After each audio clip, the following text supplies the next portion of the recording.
अस्सलामुअलैकुम friends. Doctor Rizwan अतर consultant pulmonologist आपकी खिदमत में फिर से हाज़िर है। अच्छा, आज मैंने सोचा कुछ ऐसी बीमारियों के मतलब बात की जाए जो दमा से, ब्रोंकियल अस्थमा से बहुत रिजेंबल करती हैं, मिलती जुलती हैं, लेकिन वो दमा नहीं होती, उनका इलाज दमा नहीं होता। तो ऐसी सी बीमारियों के कई पेशेंट्स आपने देखे होंगे जो मरीज डॉक्टरों के पास जाता है और उनको मिस लेबल कर दिया जाता है कि इनको ब्रोंकियल अस्थमा है, हालांकि उनको ब्रोंकियल अस्थमा नहीं होता। अच्छा, इसमें एक बहुत ही कॉमन बीमारी है जो बहुत ही कॉमन लोग आते हैं और स्पेशली फीमेल्स में ज़्यादा कॉमन होती है कि उनको एक साथ सांस फूलना शुरू हो जाता है, हाथ पाँव सुन्न होना शुरू हो जाते हैं, चेहरे के ऊपर टिंगलिंग सेंसेशन सी आना शुरू हो जाती हैं और वो ज़्यादा तेज़ और तेज़ उनको लगता है कि उनका सांस रुक रहा है और वो और तेज़ तेज़ सांस लेना शुरू कर देते हैं।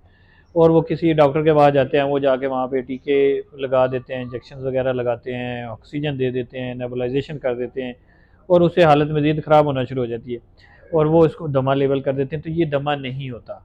अगर आपको प्रीवियस कोई एलर्जी की हिस्ट्री नहीं है, अगर आप डॉक्टर को चेक चेक कराते हैं, छाती भी आपकी साफ़ है, उसमें कोई सीटियों की आवाज़ भी नहीं आ रही और वैसे ही आपको स्पेशली नाइट पे या कभी इस तरह लगता है कि सांस नहीं आ रहा, आप तेज़ तेज़ सांस लेना शुरू करते हैं, तो इसको हम एक टर्मिनोलॉजी यूज़ करते हैं। पहले इसे कहते थे हाइपर वेंटिलेशन सिंड्रोम, अब इसे कहते हैं डिसफंक्शनल ब्रीदिंग। तो डिसफंक्शनल ब्रीदिंग भी एक बीमारी का नाम है जिसमें पेशेंट को लगता है उसको सांस नहीं आ रहा, वो तेज़ी से सांस लेना चाहता है, खुली फ़ज़ा में जाके वो बेटर फील करता है। तो और वो यूँ यूँ तेज़ सांस लेता है तो उसकी कार्बन डाइऑक्साइड बॉडी में से निकलना शुरू हो जाती है और एक विशियस साइकिल बन जाता है, जिसकी वजह से वाकई उसको सांस फूलना शुरू हो जाता है, उसके जिस्म में से कैल्शियम की कमी होना शुरू हो जाती है और उससे टिंगलिंग सेंसेशन, हाथ मुड़ना, हाथ सुन्न हो जाना, चेहरा सुन्न हो जाना और ज़्यादा सांस का रुक जाना, इस तरह की सिम्टम्स आना शुरू हो जाती हैं। तो ये कोई दमा नहीं होता। अगर उस वक़्त आपकी छाती ठीक है और कोई और उसके साथ सिम्टम्स बुखार, गला खराब वगैरह की नहीं है, तो इसमें बहुत सादा सा तरीका ये होता है कि आपने किसी क्लोज़ शापर लेके, बड़ा सा शापर हो, उसके अंदर साँस लें। उससे होता ये है कि आप अपनी एक्सहेल्ड एयर को वापस इन इन ले रहे होते हैं, कार्बन डाइऑक्साइड का लेवल दोबारा से वापस होता है और आप बेहतर फ़ील करना शुरू कर देते हैं। और उसकी वजह देखिए अमूमन मोस्ट ऑफ़ द टाइम ये स्ट्रेस लेने से होता है, एंग्ज़ायटी की वजह से होता है। तो कोशिश करें कि स्ट्रेस और एंग्ज़ायटी से अपने आप को बचाएँ और इस बीमारी से दूर रहें, तो ये दमा नहीं होती।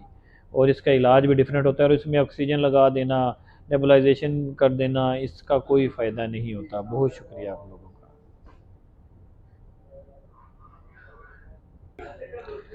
अस्सलाम वालेकुम। अच्छा, एक मैंने स्टार्ट की है कि दमा से रिलेटेड बीमारियां के बारे में आपको बताया जाए। एक बहुत कॉमन बीमारी है जो दमा की तरह प्रेजेंट करती है और उसको अगर दमा वाली दवाइयां दी जाएं तो वो उसके लिए जानलेवा भी साबित हो सकती है। कॉमनली तो उसको हम कहते हैं एलवी डिसफंक्शन या सीसीएफ, कंजेस्टिव कार्डियक फेलियर या एलवी डिसफंक्शन कहते हैं। अमूमन ओल्ड एज पेशेंट्स होते हैं, डायबिटिक हाइपरटेंसिव होते हैं, इस्कीमिक हार्ट पेशेंट्स होते हैं, ये जो पहले से चल रहे होते हैं और उनके साथ उनको कार्डियक इन्वॉल्वमेंट होती है। तो इन पेशेंट्स के अंदर भी एकदम सांस रुकना शुरू हो जाता है और ये कई पेशेंट्स इसको ना दमा समझ के डॉक्टर दमा की दवाई दे देते हैं, जिसमें नेबुलाइजेशन वगैरह दमा की करते हैं और वो चीज़ें करते हैं जो उनके लिए जानलेवा हो सकती हैं। इस टर्मिनोलॉजी को, इस बीमारी को हम कार्डियक एस्थमा के तौर पे भी कहते हैं। तो कार्डियक एस्थमा एक डिफरेंट एंटिटी है ब्रोंकियल एस्थमा से और इसकी ट्रीटमेंट भी डिफरेंट है और इसका मैकेनिज्म भी डिफरेंट होता है। मतलब कि वो मैकेनिज्म नहीं होता जो ब्रोंकियल एस्थमा में आपका जो स्पैज्म होता है, मसल खिंच जाते हैं, उसकी वजह से नहीं होता। इसमें बेसिकली आपके सब म्यूकोजा जो आपकी सांस की नालियाँ, उसमें फ्लूइड जमा होना शुरू हो जाता है, जिसकी वजह से आपकी एयरवे नैरोज होती है और उसमें से विस्लिंग साउंड्स भी आ सकती हैं।